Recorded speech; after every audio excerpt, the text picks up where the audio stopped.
Dynamic hip health is achieved by activating not just one, but many degrees of motion within the hip joint.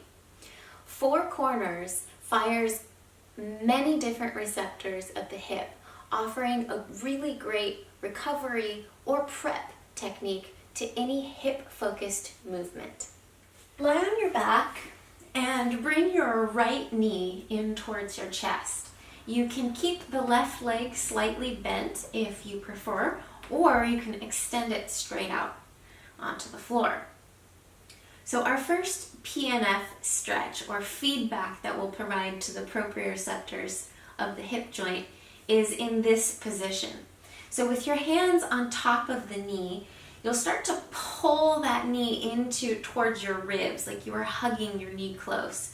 And at the same time you're pulling with those arms, you're also going to push the knee back into the hands as though you are trying to push it away from your body. This opposing force that you create will create a lot of activity in that hip crease. And we'll hold this with a belly or abdominal breath for 8 to 10 seconds. If you're doing it right, again, you will quiver and shake in that hip capsule, a good sign that you are activating all those deep tissue.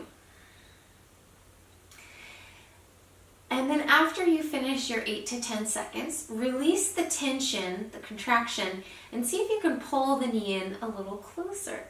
Usually once you've given information to that hip joint, you can stretch or contract better after. The second way we'll open or awaken the hip is to pull that same knee out to the side, as though you are creating a figure 4 with your legs. The right hand is the same side as the knee that's open. We'll go on top of the inner thigh, and I've got my palm up just because it helps keep my shoulder in a optimal position. The hand or back of the arm pushes that leg towards the floor. At the same time, you push the inner knee into the back of the forearm. You're letting the foot and knee on that right side lift together, so you're not going to internally rotate or do anything funky with your alignment. Again, trying to focus the force, the activity, into that right hip capsule.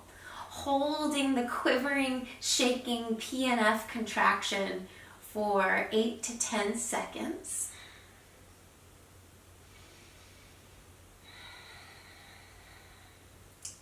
After those 8 to 10 seconds are up, gently release the contraction and see if you can allow the leg to open a little bit more, or the hip joint rather. The third position is for the outer hip, and you'll cross the leg into a supine pigeon pose. Shin is going parallel to your ribs. You'll push your right hand against the inner right thigh, and at the same time as you're pushing the knee away, you're also going to try to pull your knee in towards you.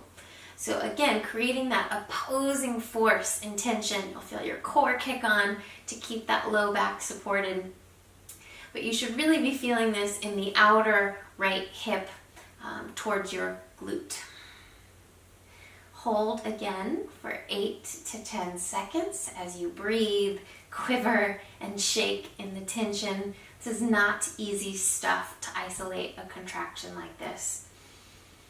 And release.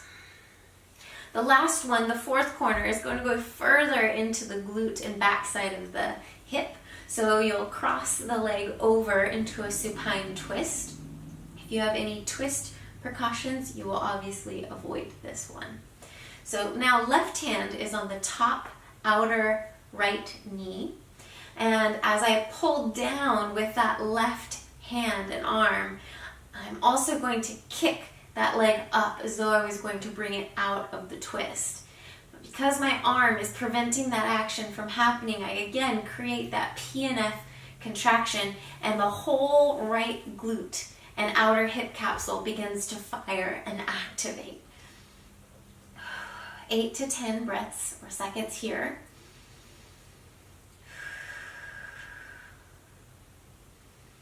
quivering and shaking, watching the alignment to make sure you're not doing anything funky with the foot or ankle down below. Release the contraction when your time is up and see if you maybe can go a little bit further into your rotation. So that's it. 4 corners, PNF stretch activation. I hope your hips are feeling nice and alive and you're ready for movement.